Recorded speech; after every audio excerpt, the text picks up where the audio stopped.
మిత్రులందరికీ నమస్తే, welcome back to my channel. పొద్దున్నే వర్క్ లేదు అని తెలిస్తే ఎంత హాయిగా ఉంటుంది కదా. ఈరోజు నాకు వర్క్ లేదని లేట్గా లేచిన. Hi Sagar, what is sudden surprise? అలా లేచి కొంచెం ఫ్రెష్ అప్ అయ్యి ఇంటి దగ్గర ఉన్న గ్రౌండ్కి అయితే వచ్చిన. ఇక్కడ నాకు ఒక్క మనిషి కూడా కనిపించలేదు ఈ ఉడత తప్ప. అలా ఉడతకి ఇంటికి వచ్చి ఛాయ్ పెట్టుకుందామని చెప్పి ఫ్రిడ్జ్లో నుంచి పాలు తీసాక తెలిసింది అవి ఎక్స్పైర్ అయినాయని. సరే ఇంకా పాలు తెచ్చుకుందామని చెప్పేసి దగ్గరలో ఉన్న సూపర్ మార్కెట్కి అయితే బయలుదేరా. అదేంటో కానీ ప్రతిసారి నేను సిగ్నల్ దగ్గరికి వెళ్ళడం, అది రెడ్ పడడం, ఇదే జరుగుతుంది. I hate red signal. ఇదే ఆ ఫ్రెష్ మార్కెట్, దీని పేరు ఆల్డీ.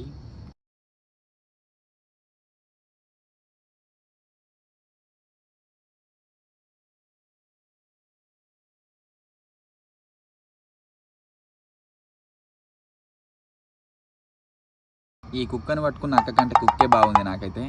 ఇప్పుడు ఛాయ్ ఎలా ప్రిపేర్ చేయాలో నేను చూపిస్తాను, మీరు చూడండి. ప్రతిసారి కన్ఫ్యూజింగ్గానే ఉంటుంది నాకు ఈ రెండిట్ల మధ్యలో. ఏది షుగర్ ఏది సాల్ట్ అర్థం కాదు. అలా నా డేని గుడ్ డేగా మార్చుకోనికి good day with chai biscuit.